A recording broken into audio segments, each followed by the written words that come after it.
کہ ایک تگڑی opposition Sindh assembly میں وجود میں آ جائے، اس سے زیادہ ان کا ٹارگٹ نہیں ہے۔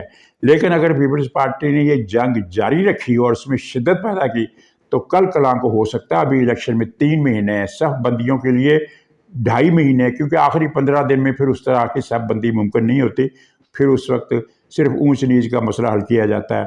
تو اگر مسلم لیگ نون نے یہ فیصلہ کر لیا کہ بھئی ہماری سندھ میں جو الائنس جو کمپین چلا رہے ہیں، ہم الائنس کے لیے جو کوششیں کر رہے ہیں، 2 جماعتی الائنس تو ہو گیا نا، 2 جماعتیں اور متوقع ہیں، تو اس کا ٹارگٹ تگڑی اپوزیشن نہیں ہوگا بلکہ سندھ کے اندر حکومت بنانا ہوگا۔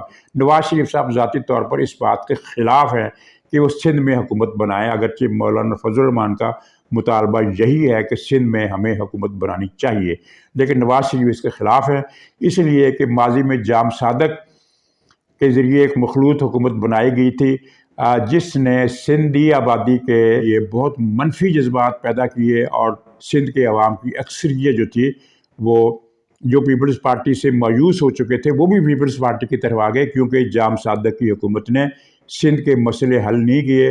اس کے برعکس وہاں پیپلز پارٹی کے لوگوں کے ساتھ اتنا غیر انسانی اور ظالمانہ سلوک کیا گیا کہ سندھ کا جو نیوٹرل طبقہ ہے وہ بھی پیپلز پارٹی کا حامی ہو گیا، اور وہ حکومت نواز شریف کی نہیں تھی، وہ حکومت غلام اسحاق خان کی تھی، یعنی جو سندھ میں جام صادق کے سر پر تھی وہ نواز شریف نہیں تھے، اگرچہ وہ نواز شریف صاحب ہی وزیر اعظم تھے۔ تو نواز شریف صاحب ذاتی طور پر نہیں چاہتے کہ سندھ میں حکومت چھینی جائے، جس طرح کے ماضی میں مولانا فضل الرحمان کے مطالبے کے باوجود اور اس حقیقت کے باوجود کہ وہاں پی ٹی آئی کی حکومت کا راستہ روکا جا سکتا تھا، نواز شریف صاحب نے کہا کہ نہیں، وہاں single largest party P T I ہے، حق اسی کا ہے، پہلا حق حکومت سازی کا اسی کا ہے۔ اور مولانا تو اس بات پر ناراض ہو گئے تھے کہ جب ہماری حکومت بن سکتی ہے ساری مخالف پارٹیوں کو ملا کر، تو آپ پی ٹی آئی کو یہ صوبہ جھولی میں ڈال کر کیوں دے رہے ہیں؟ تو اسی وجہ سے نواز شریف صاحب سندھ میں بھی یہی اسپرٹ وہ رکھے ہوئے ہیں کہ نہیں، وہاں میجارٹی پارٹی پیپلز پارٹی ہے، اسی کو حکومت کرنے دینا چاہیے۔ لیکن اگر یہ اعلان جنگ اور گولہ باری غیر متناسب حدوں تک چلی گئی تو پھر ہو سکتا ہے مسلم لیگ کچھ اور بھی سوچ سکتی ہے۔ ناظرین، پی ٹی آئی کے لوگ بڑا جشن منا رہے ہیں کہ عمران خان کا سائفر کیس رک گیا ہے۔ اب ظاہر ہے بندیالے اور بندالنیاں ہر صوبے میں بیٹھی ہوئی ہیں، بلکہ پچھلے ادوار میں بجو باجوہ، اس سے پہلے راحیل شریف، ان دونوں نے ایک باقاعدہ پلاننگ کے تحت، جس میں آئی ایس آئی کے 3 چیف بھی شامل رہے ہیں یکے بعد دیگرے، پی ٹی آئی کی یوتھ ونگ اور لائرز ونگ کے لوگوں کو بڑے سسٹمیٹک طریقے سے لاہور، پشاور، اسلام آباد ہائی کورٹس میں اور سپریم کورٹ میں ان کو بھرتی کیا گیا۔ سپریم کورٹ کا پتہ ہے آپ کے علم میں کہ 5 جج تو سپریم کورٹ میں پی ٹی آئی کے کٹر ورکر ہیں جو سپریم کورٹ میں بیٹھے تھے، جن میں سے ایک چلا گیا اور ایک سے جان چھوٹنے والی ہے۔ چند دنوں تک جوڈیشل کمیشن کا اجلاس بلا لیا گیا ہے۔ تو اسلام آباد ہائی کورٹ تو بھری ہوئی ہے، وہاں تو جناب ایوب خان کی فیملی راج کر رہی ہے، اور وہاں جو لائرز ونگ کی عہدے داران تھے ان کو جج بنایا گیا ہے۔ یہی حال کچھ لاہور ہائی کورٹ میں تھا، تو انہوں نے خلاف میرٹ، خلاف قانون سائفر کیس کو روک دیا گیا، اور یہ پہلی بار نہیں ہوا۔ اس سے پہلے عمران خان کے خلاف جتنے بھی کیس چلے، ہائی کورٹ، اسلام آباد ہائی کورٹ اس کو روکتی رہی ہے، 3 الفاظ میں روکتی رہی ہے۔ مثلا ایک تو یہ کیس نہیں چل سکتا جب تک ہم فیصلہ نہیں دیتے۔ الیکشن کمیشن کو روکا، ایف آئی اے کو روکا، اینٹی کرپشن کو روکا، یعنی کیس چلنے ہی نہیں دینا۔ یہ اس اسلام آباد ہائی کورٹ کے ججوں کا ایک یہ اس طرح کا تھا۔ تو اب وہی معاملہ پھر وہ سائفر کیس میں دہرانے کی کوشش کی جا رہی ہے کہ سائفر کیس کو جتنا عرصہ ہو سکے روکے رکھو، اسٹے آرڈر دے دو، یہ چلے ہی نہ۔ تو مجھے اس پر کوئی خاص تبصرہ نہیں کرنا ہے سوائے اس کے کہ جناب سائفر کیس تو چلنا ہے، یہ کیس بھی چلے گا، عمران خان کو سزا بھی ہونی ہے، اور جو دوسرا کیس ہے ملک ریاض سے رشوت لینے والا کیس، یہ بھی چلنا ہے، اس میں بھی سزا ہونی ہے، اور اس کو ہی نہیں، اس کی بیوی وہ پنکی جادوگرنی، اس کو بھی سزا ہونی ہے، اور علیمہ خان کو بھی سزا ہونی ہے، اور عظمیٰ خان کو بھی سزا ہونی ہے۔ ان سزاؤں کو یہ بندیالے اور بندالنیاں نہیں روک سکتے، کچھ کھنڈت ضرور پیدا کرتے ہی رہیں گے جیسا کہ ماضی میں انہوں نے کیا۔ تو بہرحال یہ اب ریاستی اداروں پر ہے کہ وہ کس طرح اس مسئلے سے نمٹتے ہیں کہ پی ٹی آئی کے ورکر ججوں کی سیٹوں پر آ کر بیٹھ گئے ہیں، تو اس مسئلے کو حل کرنے کا بھی تو کوئی طریقہ ہونا چاہیے۔ ناظرین، اسی پر اجازت دیجیے، انشاءاللہ اگلے ولاگ میں پھر ملاقات ہوگی، تب تک کے لیے خدا حافظ.